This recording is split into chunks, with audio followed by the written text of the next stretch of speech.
Yep. Okay. Hi, guys. Welcome back to my channel or my page. If you're new here, my name is Elfrida, and this channel is all about life in the UK, studying abroad, and living a purposeful life, if you may say that. You're welcome. Today, we're going to talk about relocating abroad, specifically relocating to the US via the study route. So I have someone who is already in the US and he did his master's in the US. So I want him to introduce himself, and please make sure to stay to the end of this video because we're going to be answering so many questions that I have gotten all over my different platforms where people have been asking on studying outside the UK. So today we're talking about something different from the UK. There are different opportunities you can find in the US, and we have someone that's here to, educate us on those opportunities. So, Caleb, thank you so much again. Thank you for coming. Let's, just have a brief introduction of how you got to the US. Thank you. Hi, Alfreda. Thanks for having me. Hi, everyone. My name is Caleb Adebayo. I'm an associate with the law firm of Allen Overy. I sit out of the New York office, and I practice on the securitization team. My journey, just still part of my background, my journey to the US was I came for my master's at NYU. I did my LLM there in energy and environmental law. Prior to that time, I used to work as a lawyer in Nigeria at Templars, where I worked on the energy and finance teams. So, that was my journey here. And currently, I work as a lawyer. And I'll be sharing today on all of the questions that Elfrida has talked about, particularly in relation to living life as a student, or in fact, getting in as a student and living life as a student in the US from my personal experience. Thank you. Thank you. Thank you very much. And you forgot to mention that you studied. Did you mention you studied at NYU? I did, I mentioned it. Okay. Okay. Okay. We're getting there. I missed that one. Or maybe I'm just too excited and I forgot when I missed out on that one. So how was your process like, starting the journey of, applying to the US and all of that? So many persons said always mention that this US is difficult, UK is better, all those kind of questions. So how was your process like? I mean, I think the first step is to know why you're going. And I'll just highlight that I have a couple of videos on my YouTube that explain a bit more or answer some of those questions in more detail. One of the videos I did while I was crowdfunding for my fees to NYU, it's titled Seven Steps to Getting into Top Schools Abroad. Okay. So that helps. And then I did another interview. This one is not on my YouTube, it's on another person's YouTube. I did an interview with her on getting an LLM at NYU. So some of these things are set out there. So you can always just check it out. A Google search will get it for you. But just to preface getting an LLM in the US, the first thing, or getting an LLM anywhere, to be honest, is to decide why you want to get an LLM and if that is the time for you to get an LLM. Now, once you get past those, it's time for you to start researching and Yeah. start your research as early as possible in advance. It's never too early to start. A year, 2 years in advance is never too early. So the Yeah. moment you start your research, you're going to find out things that you didn't know before. You'll find out about the schools, what school will fit your what you want to do specifically. So the thing is, a lot of people just know about the top schools. So they've heard True, Harvard, true. Columbia, what Oxford, Yeah. top schools from the mouth of people who have gone there. They're like, I want to go to Mm. this, but they don't Yeah. know that school offers is the best or one of the top schools in what you're looking to study. And the truth Mm. is, in the long run, what matters is really what you are going to study, because the market is very important. If you go to a school that is a top school, but that in the program you're going to study, it's so niche that it doesn't really have a market for it, you come out and you don't have a market for what you did, because the pipeline for that market hasn't been built up in that school throughout the years. But there are other schools that may not be at the very top of the list, but at the same time are very good schools. And Yeah. especially people who do the programs there get jobs very easily because there is a pipeline that has been established there with the kind of people that recruit from that kind of program. So it's important that as a person that is looking to go for a master's, you do your research so that you find out, does this school work for me in terms of location, in terms of the programs that it has, in terms of the scholarships. You want to find schools that have more scholarships than schools that do not have enough scholarships. Does this school work for me in terms of what I really want? Do the alumni work in the kind of places, the alumni from the program that I'm going for, do they work in the kind of places I'm looking to work in when I'm done? Or are they still out there all looking for jobs? Or are they working in places that I would never want to work? Now, Mm. that entire research is what brings you to the point of saying, I want to go to ABC school in ABC country, right? Now, when you come to that point, you then start finding out what is the process, which is why I said, look, this research can take you a long time. So it's great to start early in advance. It's not a thing that you just say, oh, that's true. This is about to, I think it's application season, and then you just open and go and apply to any school. You need to put in the time and the work. It gives you a better background to what you're doing. So by the time it's time to, put in your application, then go figure out is the process. For most US schools, they use the LSAC system. The LSAC system is for law schools, most law schools in the US. And what it does is that it enables you, there's a fee for the LSAC platform. What it does is that it enables you aggregate your documents into one place such that applying to multiple US schools will be less stressful than in other clients. So you can apply to 7, 8 US schools using the LSAC platform.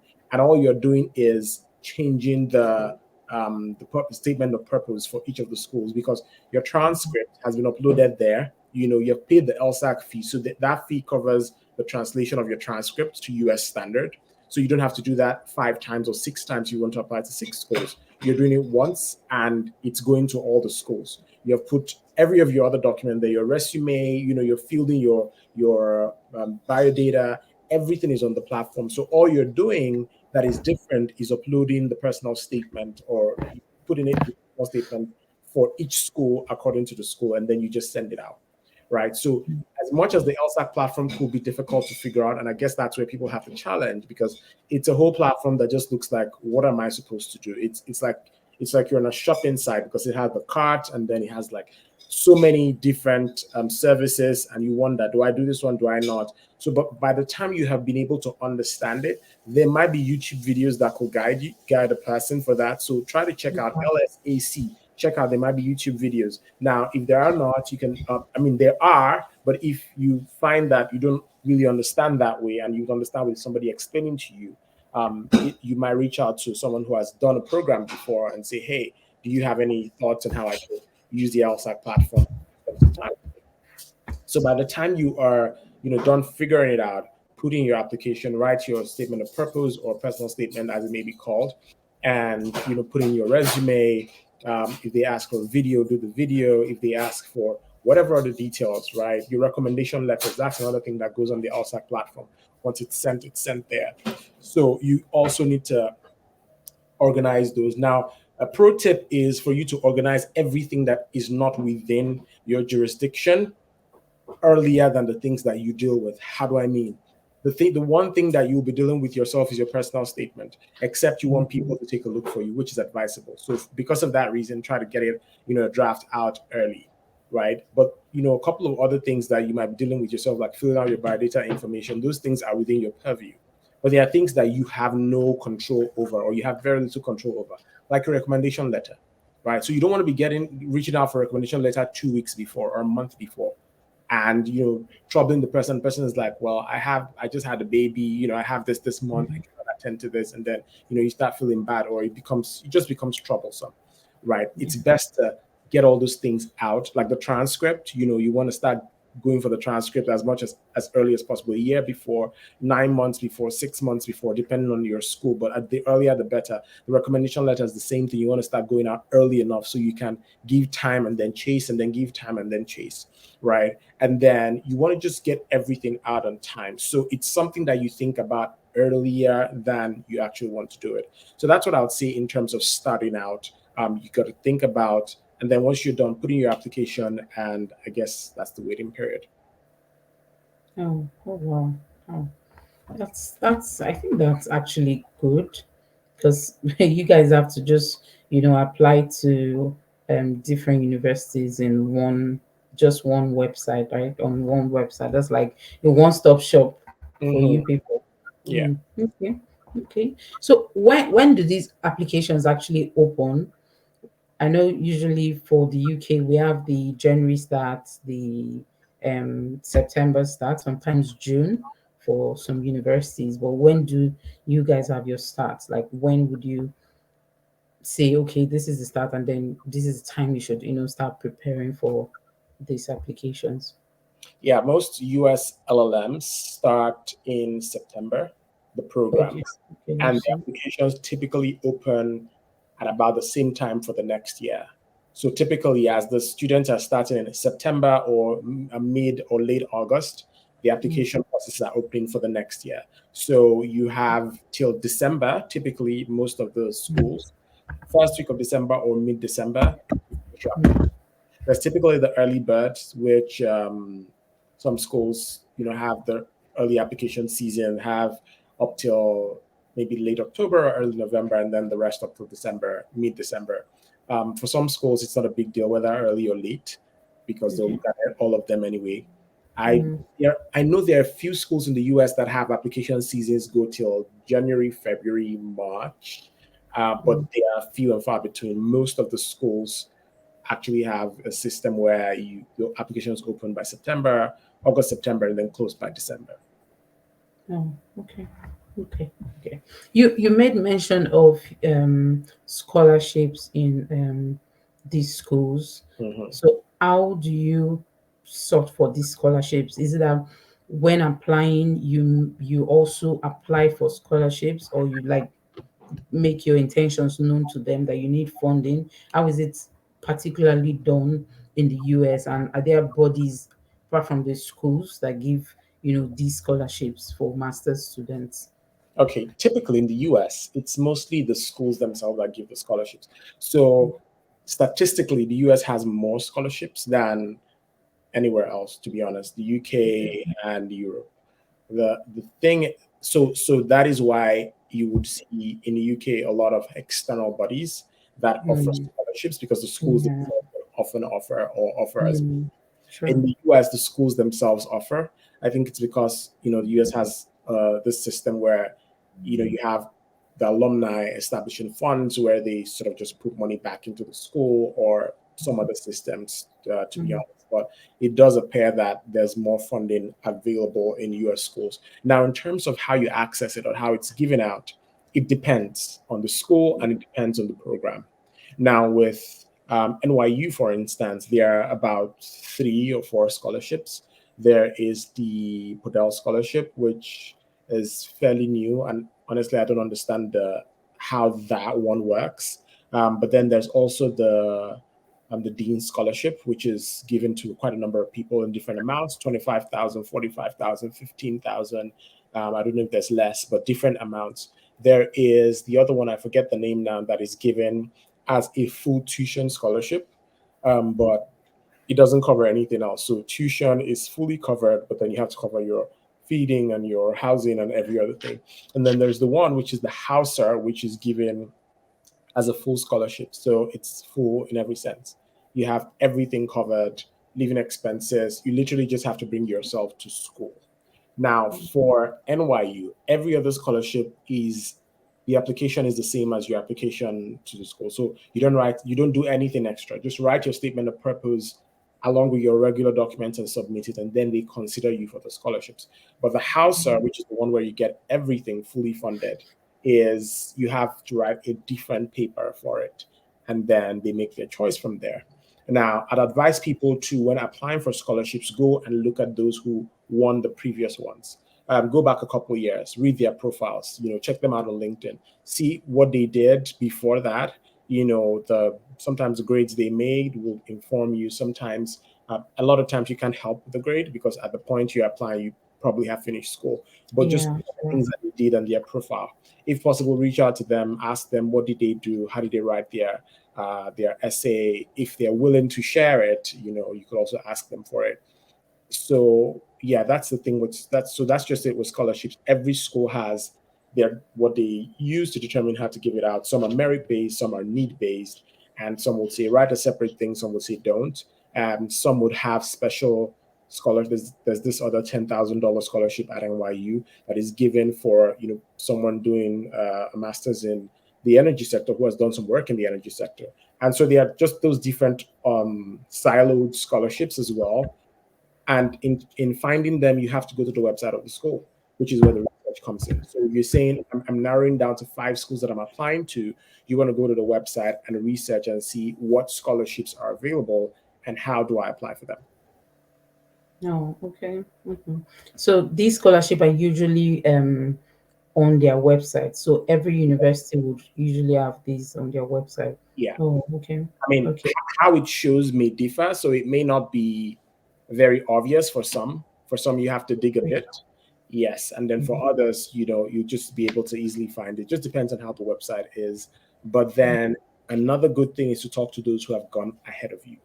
Because the truth Mm, is, there are scholarships that are given during the program, and there are some that are just very small grant things that you may not know about if you don't ask people or if you don't go to a specific place on the website, which you may not be able to find by yourself. So it's also great to always ask people who have gone ahead of you to say, hey, how did you get any scholarships?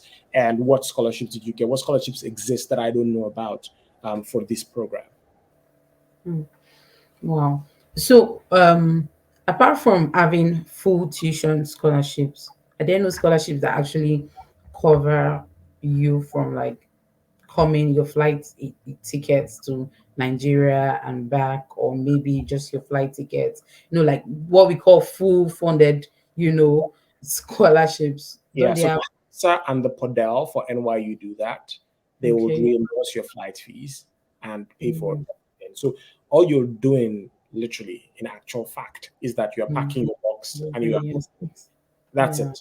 Every other thing is funded by them. And I'm sure a number of other schools have that as well. I should also mention that there are Mm, external scholarships because there's a group called Prodigy Finance, and there's a group called Empower.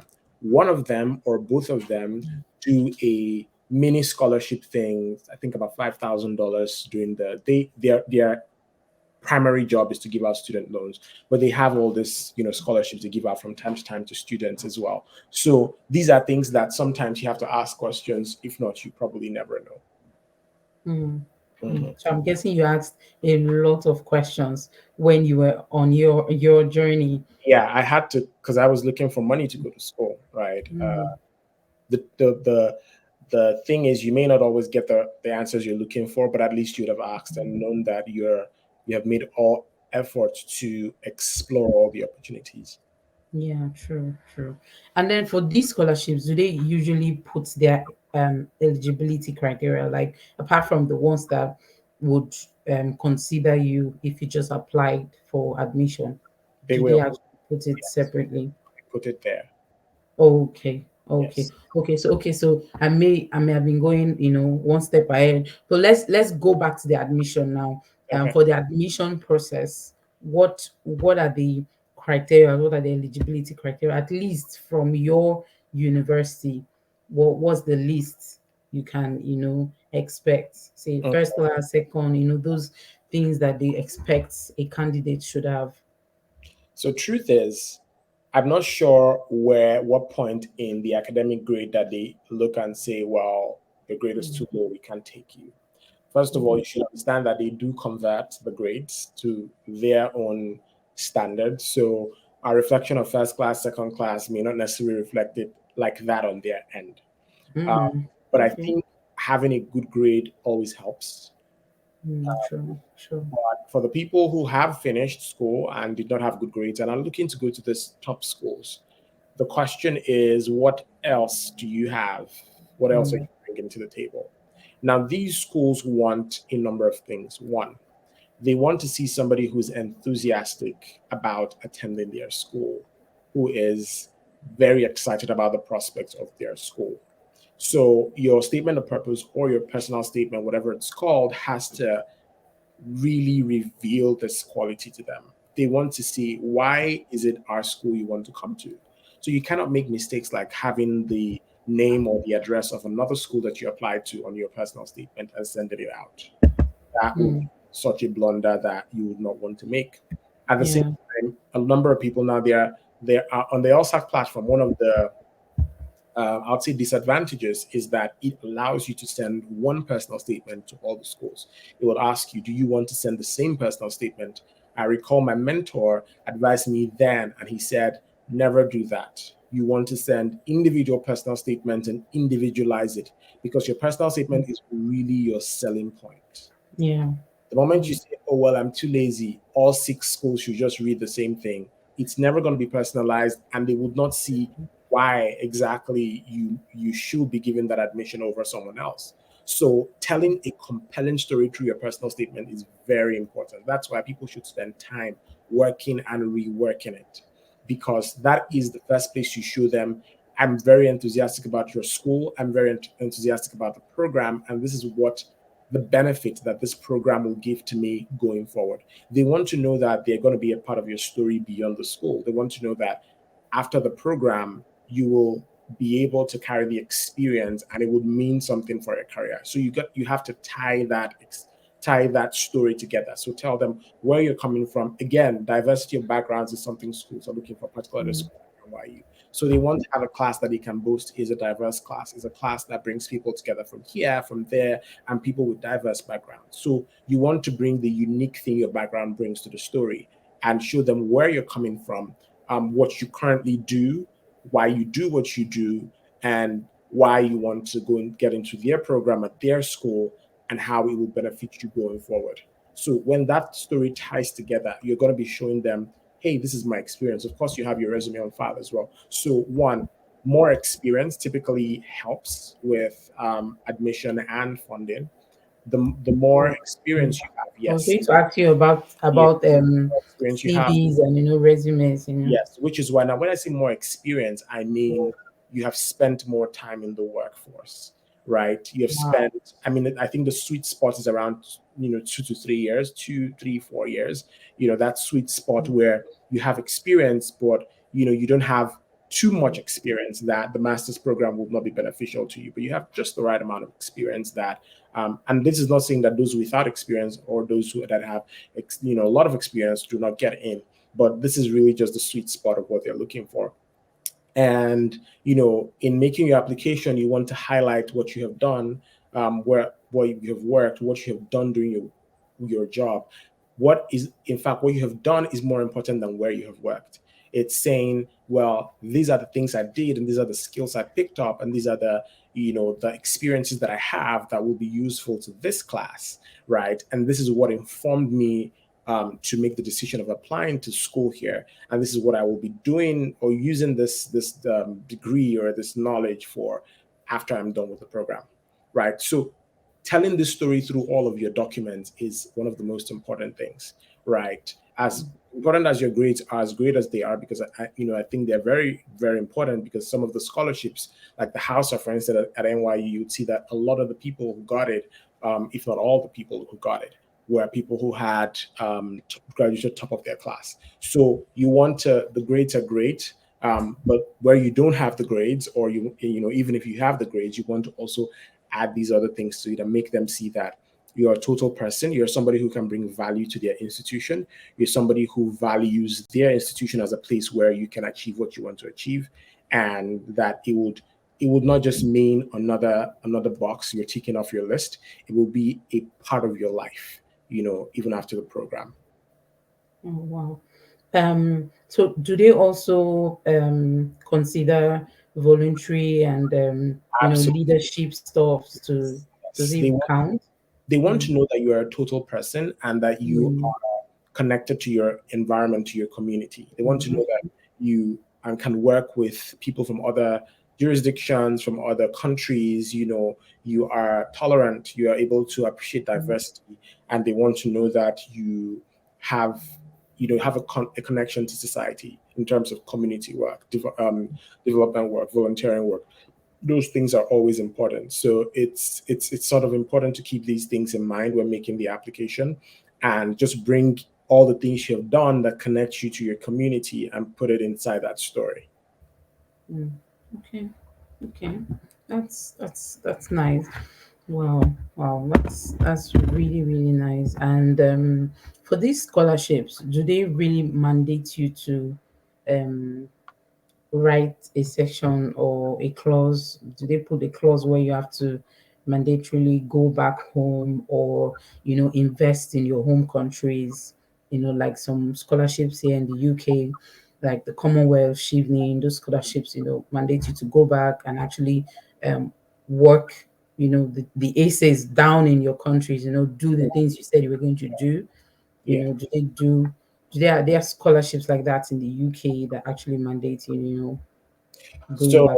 the scholarships that come from the school, no, you don't have those things Okay.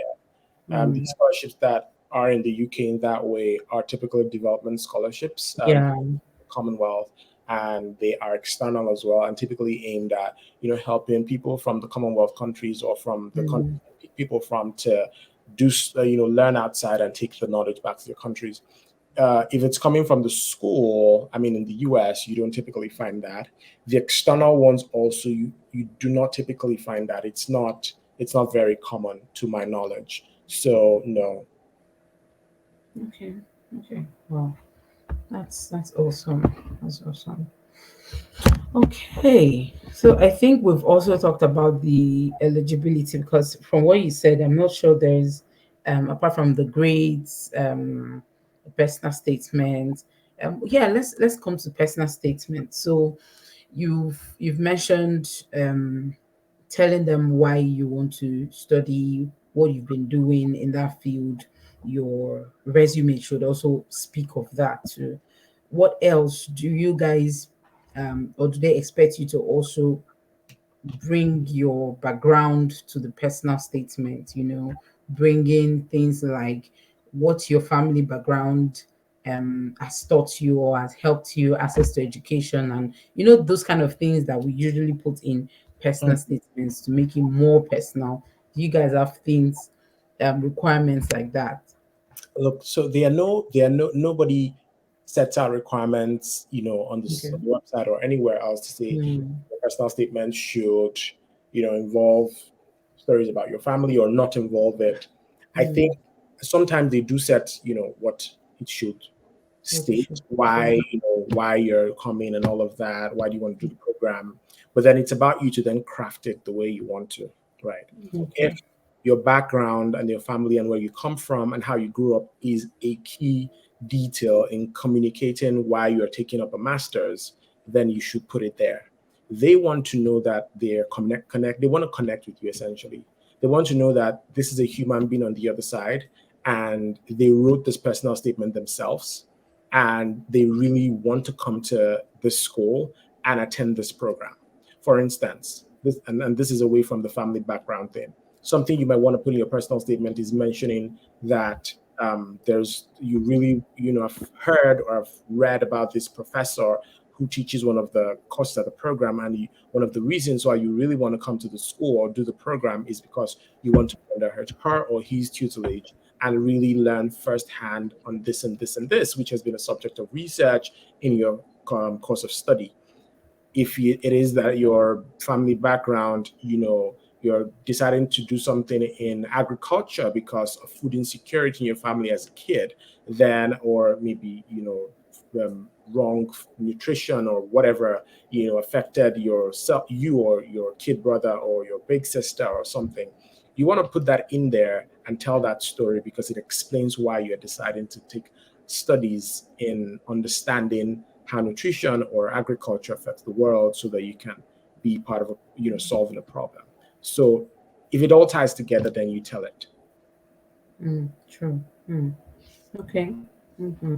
Yeah, that's true. But do you guys pay admission fees? Are there admission Absolutely. fees for this, for Absolutely. for all the scholarships, For, for all the universities? yes, the average is about $80 on the average. Okay. Okay. Yeah. And there are no waivers, There no are conditions or something. waivers, but you Mm, have to make a compelling case. And mm, I mean, it's discretionary, so they could grant it or not. mm. Mm. Okay. Okay. Okay. I think these things are actually important for a lot of persons to know, because so many persons want to start, but they don't just know where to start. Yeah, And you mentioned the LSAC, also right? That's LSAC. yes. Okay. And that's where you get to apply to the universities, um, all in one, or all on one website. I think the UK has one. I'm just trying to remember the name now, but I know I applied to the universities like individually on their website, but there's a particular platform I know that they you can actually use in the UK to also apply to different universities. I know I've heard of it, but I can't just remember it right now. Okay, sincerely, I think I have exhausted my questions. And you were right. Yes, just like Well, that. Mhm. you were right. Sincerely, you were right. Okay. Look, sometimes these things feel like very difficult when you've not heard how simple it is. Yeah, you know Sometimes it's not as difficult as you think until you just start the process, and you just hear someone just say it, and then you just start the process. It's mm, not as difficult as some people actually see it. But apart from the New York University, the NYU law school, the Harvard that we know, and all of that, do you know affordable universities that people can actually go to, and people can actually consider? In fact, university that you even knew of when you went to the US. Some universities, I actually came to know of them when I came to the UK. So have you discovered some universities that persons there, can actually travel, and study there, there, or there are even with some of them. scholarships? So, so here's what I would say for anybody looking to apply: Mm, do your research. They are yeah. US is a very big country with a lot of schools, a Mm, lot of schools. mm, And some are at the top of the list, some are in the middle, some are closer to the bottom. mm, And you can get more affordable programs than the very popular, very highly demanding schools. Right? There's the American University College of Law in DC, which is much more affordable. And there are other schools that you would find, that if you do your research, you would find there's CUNY, which is here in City University of New York, which is here in New York, and then just around the country as well. Again, there are states that are cheaper. I mean, why do you want to come to New York? If you're able to, great. But if you feel like you're looking for something more affordable, look mm. somewhere in places like, say, Louisiana, Missouri, um, uh, maybe Utah. Just looking at places like that means that you're finding more affordable schools. Michigan, right? And some of them also you come out with, get access to a job. I know people who went to schools like that and have jobs today. So it's really about doing your research. And unfortunately, that is something that nobody else can do for the person looking to Of apply. course. Yeah. Uh, so that's where they have to put in the work. Yeah. Yeah. Of course. I always tell people, like, no, nobody's going to do your research for you. If Yeah, you're traveling, you can't start asking people, um, can you just give me a list of yeah, this, and that? yeah. Well, you just have to start first, do the research, and then bring your questions on. Okay. Um, what about the studies? Like, how was it in NYU? How was it like? Was it a research based one, or it was more of research and having lectures? And what really can you say you enjoyed? You know, or did you have any regrets? Of course, you didn't have any regrets going to the US. You're already working in the US. But what would you say you really enjoyed being in NYU? No, it's not research based. There are research based masters, but that wasn't. Uh, Okay. No, I think the just the method of teaching is completely different from Nigeria and probably from the Mm, UK. It is mostly student led, so the student is very involved in it. Uh, okay. you're given materials to read, and the lecturer expects you to come into the class willing to and ready to discuss the materials. So it gets, it makes the student very involved, which is different Mm, and interesting, and also makes you know that your views are valid. So that was very different and very, very exciting for me. mm. Much different than what we have in Nigeria. Yeah. Yeah, I think ours was also taught based. We also get materials, read and do some sections together, and then group and all of that. So yeah, that's actually good. Okay, okay. My final question: what was I know I never included that, but what was your visa process like? Was it smooth? Did you use an agent or did you do it yourself? Was it smooth? Really? Was it smooth? It was smooth. It was pretty smooth. I did it myself. It wasn't the first time I was going to the US, so Mm, I had some experience in that process. So I okay. put it together myself, applied, got a date. I think it was a late date, so I applied for an earlier date. Went for the interview and got it. It was pretty straightforward on my end. Okay. Yeah. Okay. I think it was straightforward for someone that has gone before, maybe. I don't know. Maybe it had something to do with it. Maybe not, but Okay. Okay. Okay. Okay. All right. Last.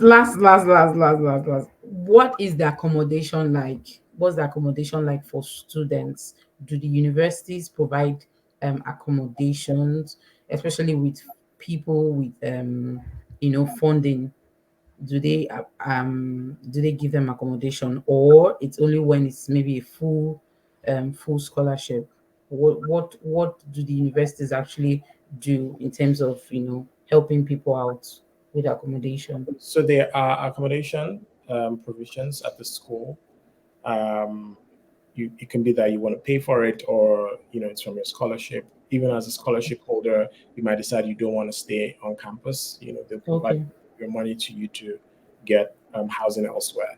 I didn't stay on campus. I got housing in New Jersey, which is very close to New York, Okay. more affordable. And I had a couple of Nigerians as well who were studying at NYU who were staying in that area, so it was very easy to commute. So that's pretty much it. Mm, okay. Okay. Okay. I think we've come to the end of this session. Sincerely, it was very enlightening, and especially for people that would want to relocate to the US. So it's I think it's time to start prepping your documents, your recommendation letters, and I'm assuming the recommendation letters should be at least two. One should be academic, while one should be work, right? Work Typically, some reference. schools do take one, but Okay. two. I think two is fair. Mm. And is it shared the way I said it's Yeah, work and academic? that Mm, way. Even if they mm. don't say it, it's best that way. It's best that way, yeah. Okay, okay, okay. So I believe we've got a lot tonight. Thank you so much for joining me, and thank you for sharing. I believe a lot of persons have learned, and the thing is, just start the process, apply, reach out to people that have gone before you. Look for the universities, and the first question is why. Like, why do you want to go to the US to study? And why do you want to also go to that university? It's not because it's a university that is known or is the Harvard. Why and what course, what relevance, of what relevance is that course before you choose to go study that course. Okay, I'm assuming there are some courses that are not actually relevant in the US. Like, why would you go and just study that course for nothing? You need to study something that is relevant and something that you can actually um, be a very good candidate or something that's going to be very useful in the job market. Okay, thank you so much once again, Caleb. Thank you. For those that have questions and comments, I believe they can put it in the comment section and we'll find a way to get answers to them. But the main thing is do your research and just start. Okay, just start. Um I'm going to put your handle also so that they can also reach out to you or follow you on your social media platforms. Okay, thank you so much. So we've come to the end of this recording. I am so grateful. Please don't forget to subscribe, like, share to as many persons as possible because this information is very vital. Thank you, thank you, and bye. Oh.